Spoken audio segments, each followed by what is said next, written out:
just got back from hunting figures. Shopping bags, pretty fine, bitches. Filters call, gotta pick up figures.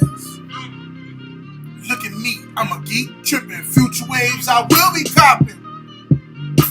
Come check with me, you know I got it. Figure arts, Marvel Legends, dudes doing them reviews, fella. What's going on? It's your boy that was due, and you know I got it, so subscribe. What's going on? It's your boy that was doing. Today we're doing another action figure review. Today we're going to be looking at Marvel Select's Cable figure by Diamond Select. Big shout out to Fordham Phil. Got this figure over there at Fordham Comics. Picked this up. I had to get another one for my man Notorious Jag. He said they haven't been making their way over there, so I went and I scooped one up for him. I gotta say, man, though this figure does look badass and sick, it's a bit of a disappointment because he lacks in a lot of articulation, man. But he looks good, man. He looks good. The face sculpt is nice.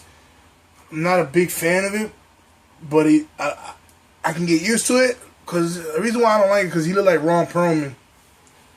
To me, he looks like Ron Perlman. Hellboy, the guy that played Hellboy.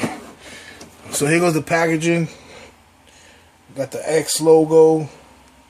On the side it says Cable. Marvel Select, Cable.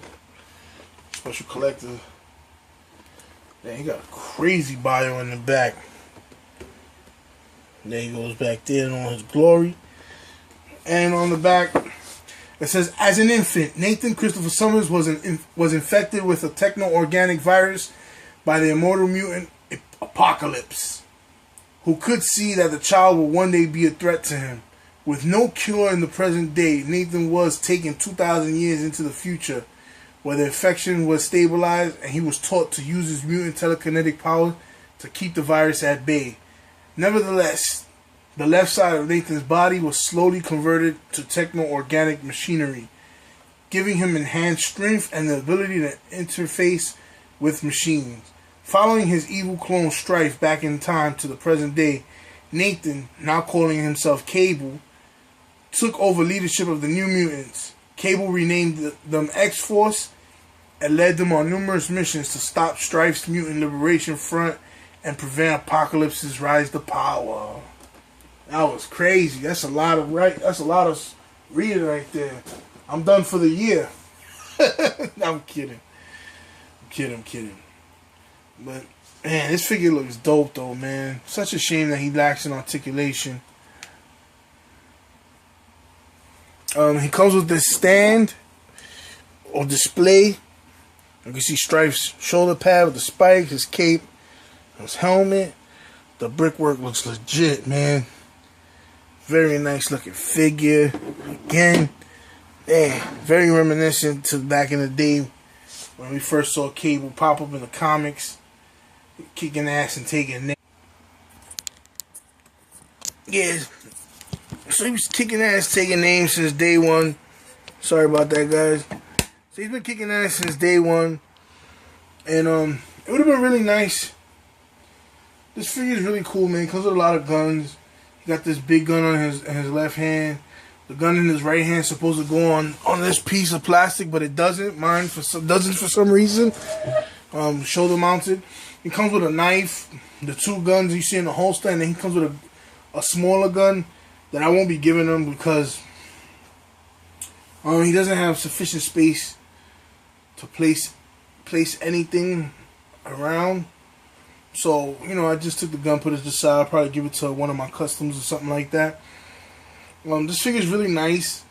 I do like it. I just wish it had more articulation.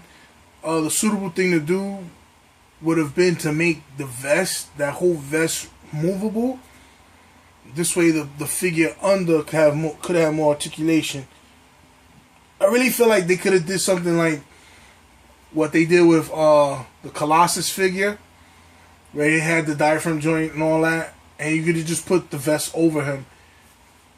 And even though the articulation still would have been blocking because of the vest, the fact that it still would have been there would have been okay with us, because some of us could have had the option to display him without all the gear on his shoulder pads and all that. But I am satisfied with the way this figure look. I've been dying for it since its announcement in San Diego Comic Con, and I looked forward to it. I saw that at New York City Comic Con on Carnage, and I was like, damn, can't wait. Same complaint as the Carnage. I wish they hid the gaping crotch pit pegs. I don't know why. What happened with that? I might just cover them with epoxy and paint over them. I do have that blue color and paint. Because they did it with Venom, no problem. You don't see the pegs in Venom. So I was wondering why they did that here. I don't know. Maybe they have a different sculptor or something like that. Which I doubt, because the sculptor that did Venom also did Carnage, and Carnage had the same issue. But I do like them. A few complaints about my figure. This particular figure, this gun has a... He took a shelf dive.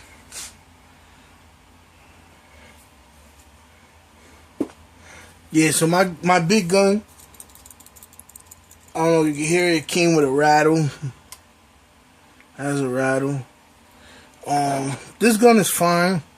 Just doesn't fit on the shoulder mount like it's supposed to. It's supposed to fit like right here like that, but it doesn't. It doesn't, so. And this hand came warped pretty bad. I was able to fix it with some warm water and shock it in ice cold water. But other than that, man, that's it with that. And these are his other weapons. Love this knife. Badass. Fits in his holster in the back really good. And then he has these two blasters. Same gun. I'm going to do some touch-ups on these. I'm going to paint the inside, the trigger holes, the bullet holes, or the parts. I'm going to paint them yellow. And stuff like that. This figure's nice, man. Let's get a close-up on him. Got the Ron Perlman face, the stubble, the mumps. Love the shoulder pads with all the grenade launching accessories and grenades and pouches and rounds and shit. Sorry to curse, but this guy he's ready for war. Trust and believe that. Just wish his articulation was much better, but it's okay. His pants are dirtied up. Looks real nice. All the articulation is pretty decently hidden in this figure. Nothing's obvious other than the gaping crotch pits. And phenomenally detailed figure, man. Just wish, again, he had more articulation. I wish it was made the way they made Colossus. That would have been so dope. But as far as articulation goes, his head just only goes side to side. You get a bit of a pivot action. I don't like also that when you turn the head, you get like an angle. It goes at an angle. It doesn't go straight. He has ball shoulders, no bicep swivel, no swivel whatsoever, single jointed elbow, wrist swivel. He has waist articulation, gaping crotch pits as we've been mentioning. He has a mid-cut thigh swivel, double jointed knees, no boot rotation, and his ankle goes down, forward, and he got a rocker. This figure is a nice display piece. Very statuesque. Very reminiscent of Cable in the early 90s, late 80s. Looks good, man. Again, primarily a statue piece, which is why I made Marvel Legends custom. But I would definitely recommend you pick this guy up. I had to get one for my man Notorious Jag. He asked me to get it because he said they hadn't made his way in Canada yet. So that's the review on this bad boy. What do you think? Are you disappointed? Do you like him? I like him. He's just a display piece. You just throw him on a shelf with X-Force behind him, and that's it. So let me know what you guys think. So that's the review. Hit the like button if you're feeling it. Leave a comment. Subscribe if you haven't. Like my Facebook page. Follow my Instagram and Twitter. And get at me in general. You already know it's your boy Devil's Due. Open up for now.